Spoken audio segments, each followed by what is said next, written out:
So, has this ever happened to you?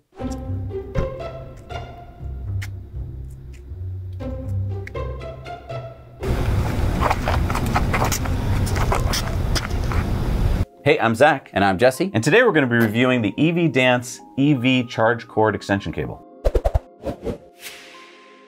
So, have you ever been at a public EV charger and you pull up and you go, oh good, the charger. And then you go, oh no, someone is parked there. They're not even plugged in because either they drive a not electric car or they do drive an electric car, but they just decided that that was their free parking space for the day. Yep.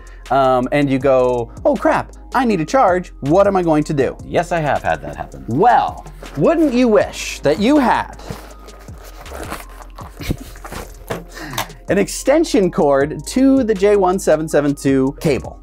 Extension cord? So, okay, this is so easy. I don't know why I didn't think of this earlier. You have the thing that you plug into. The J1772 female. And then, on the other side of the cable, you have the J1772 male. And so this means that you can now take the charger, which already has probably a 10, 20-foot cable, yeah, and buy yourself another, in this case, 21 feet. Yeah, I mean, we just went out to test it and look what we did. I mean, we could get like 4 car spaces away. Thing is, this is 21 feet, the shortest one that EVDANCE sells. You can also get them in 30 feet and 40-foot lengths if you know that you're gonna be in a worst case situation. So first of all, I just wanna say this does exactly what it says on the tin. It is not complicated to use at all. It is just having an extension cord. If you've ever used an extension cord before, it works the exact same way, only with your EV. It's dead simple. There is no special handshakes or anything. It's literally just connecting the connectors from your car to the cable of the charger and allowing there to be more physical space in between. So let's get into some stats and talk about what else you can get on their website, because there's very specific use cases, right? This is J1772. You might want Tesla, which is NACS. That you can also get on their website, where you get a male to female extension for that. And that would be not for supercharging. We're gonna get into that. That is for, just going to a hotel that has a wall charger or at your house. You could also, in Europe, get the Type 2 connector. So that's great to know. And that one's a little bit more standard. In Europe, almost everyone has their own. A lot of the chargers don't even have any cable at all. So that makes a little bit more sense for Europe. There's a bunch of different lengths, like we said, 21, 30 and 40 feet. And then there's also different amperages. So this can only go up to 32 amps, but you can also get 40 amps and 50 amps. And what I really like about EVDANCE is that you can get a smattering of whatever your need actually is. So if you need a 50 amp short cable, you can get this only with thicker gauge wire, and that's gonna be able to do 50 amps. If you want a longer 40-foot cable, which is insane to me, and you want it to be able to do anywhere from, again, 32 to 50 amps, you can get one of those cables. And so they vary in price depending on the gauge and the length. Yeah, let's talk about that. So this one's $169. They actually have ones that are lower, down to $149, depending on the gauge you're getting, and then all the way up to $300. So go on their website, we're showing a list here, and see what fits your needs. And so what I like about in having that choice is that this allows me to fit it to my budget better. It also allows me to fit the weight better, because this is going to be basically the lightest one. I would say that this is around, maybe, what did you say, 6 pounds, 5 pounds, 8 pounds? Yeah, 7 pounds. So 7 pounds, that's not too bad. Folds up pretty small, fits in the bag. Let's talk about the bag for a minute. I would say that it's just about as small as it could be, to where you could actually fit it back in the bag. I like that it's not round. A lot of the cases are perfectly fit to one time out of the factory, and then you'll never get it back in again. This, I could get it back in a minute. And it's not so big that you can just throw the cable in. You do have to wrap it up. But I think that that has an advantage, because if this is going to live in the trunk of your car, you're gonna wanna make sure that it's not too big. Or the front of your car. Exactly. Also, it has these nice Velcro cable ties, which is really cool. And another piece that I like is it has these rubber ends to keep it from getting full of water or dirt. And those actually do fit in pretty well. So you might be saying, okay, this is an extension cord for my car. Why do I need this? I think it's very situational. Here's one use case I can think of. You're about to go on a long road trip with your family, a week or two, and you're gonna be doing a lot of charging in hotels. Maybe you got a Bolt or a Leaf or something like that. And so you wanna make sure that when you get to a hotel, you're not out of luck. Because if that night you're out of luck, that means the next day you're gonna start with no charge and it's gonna throw your whole day off. What happens at a lot of hotels, we've experienced this ourselves. You've looked it up ahead of time. You're sure that they've got a couple chargers. They're working, great.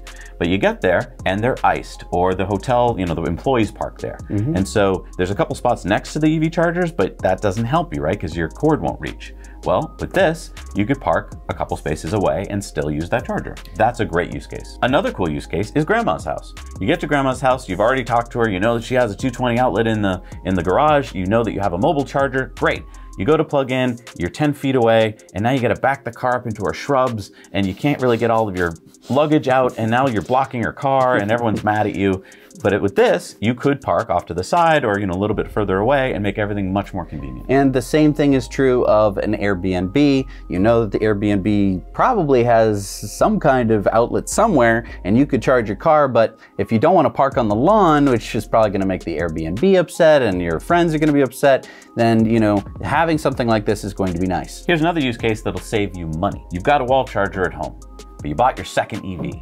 And now you don't want to install a second charger, but always you have to go and get your wife's keys and move the car, and it's late at night and you have to wake people up because you have to move the car. Well, with this thing, even if the car is parked in the EV charging spot, you can still charge that second EV without having to buy a second EV wall charger. Yeah, I mean, so basically early in the morning, the person who's going to work can unplug their car because they charged all night long. They can then move the plug over and drive straight out. Imagine the other situation. You have a narrow driveway. You can only fit two cars kind of in front of each other, and so only one car is close enough to the charger.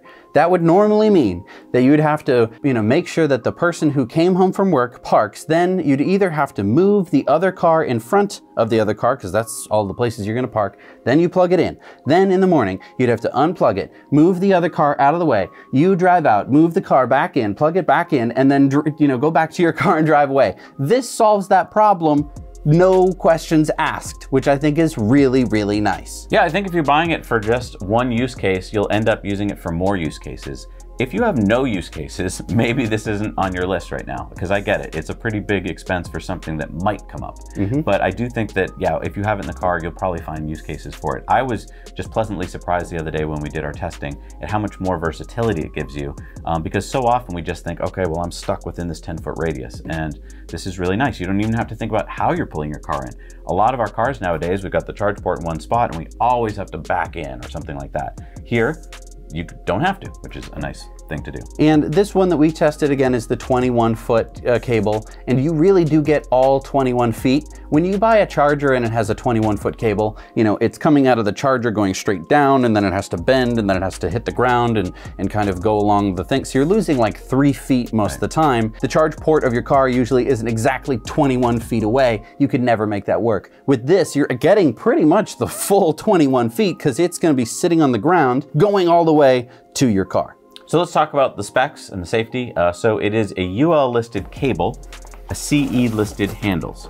So that's pretty good. I'm pretty happy with that. It seems like a really good quality build. They have silver plated inlets, which is nice. It's gonna make sure the connectivity is good. And you save on efficiency, because let's face it, when you use this, you are gonna lose some efficiency to heat. It's IP66 rated for waterproofness, dust, and so forth. And so it can go down to -22 degrees Fahrenheit, -30 Celsius, up to 122 degrees Fahrenheit, 50 degrees Celsius. I would say that the build quality is very good. It feels like this is going to last years and years. And then lastly, if you're worried about it being recognized, because a lot of chargers today are smart and not dumb, the charger won't know that you've used this, right? It just thinks that it's your car. It doesn't know that there's an extra 21 feet of cable. Right. So don't worry about that. Now, a couple of caveats is that this cannot be used for fast charging. Exactly, really good point. So this is only rated at whatever it's rated at. This one's 32 amps.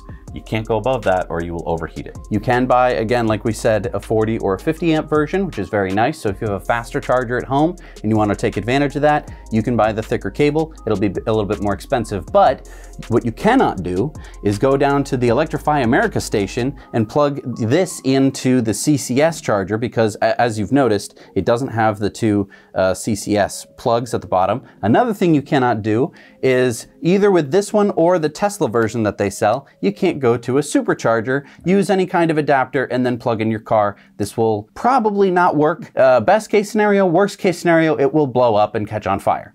Now, if you're worried because you're not sure which version to get, the 32 amp, the 40 amp, or the 50, you could get the lowest rated one, say 32 amp, if you don't think you're ever going to need to charge that fast, because that's 7.6 kilowatts, and just set your car at the 32 amp limit. And a lot of cars have a 32 amp limit. The Model 3, for example, has a 32 amp charging capacity. That's as fast as it will go. On AC charging. So even if you pull up to a higher power charger, your car is only going to pull that much. So this is a very good match for the Model 3. Now, the only other caveat here is that if you have, say, a Tesla wall charger, either at your house or at a hotel, you're going to need basically 2 adapters. Right. You're going to need a Tesla female to J1772 male adapters, which EVDANCE actually sells. Then you're gonna have to take your normal J1772 to Tesla male adapter and use that one. So that's really goofy, which is a little bit unfortunate. And the only other problem is that if you buy the Tesla only cable, again, if you pull up to a regular EV charger that isn't a Tesla one, you're gonna need those adapters. You're gonna need those adapters. So we're in a weird time. Yeah. If you're watching this in the 2024 era, where we've got too many different standards out there. Once NACS becomes the standard and just Tesla is it, then these will be obsolete. Right. In about 10 years, hopefully it will. So yeah, I would say that this does have a lifespan of about 10 years just because of this plug is going to be obsolete, hopefully. But for right now, I think that it does have its uses. Anyway, thank you so much for watching, everybody. If you have any comments or questions, let us know down below. And don't forget to subscribe so that you can keep up with all the latest things we're going to be reviewing. And let us know if you can think of another use case for this thing in the comments. We'll see you next time on Now Let's Review.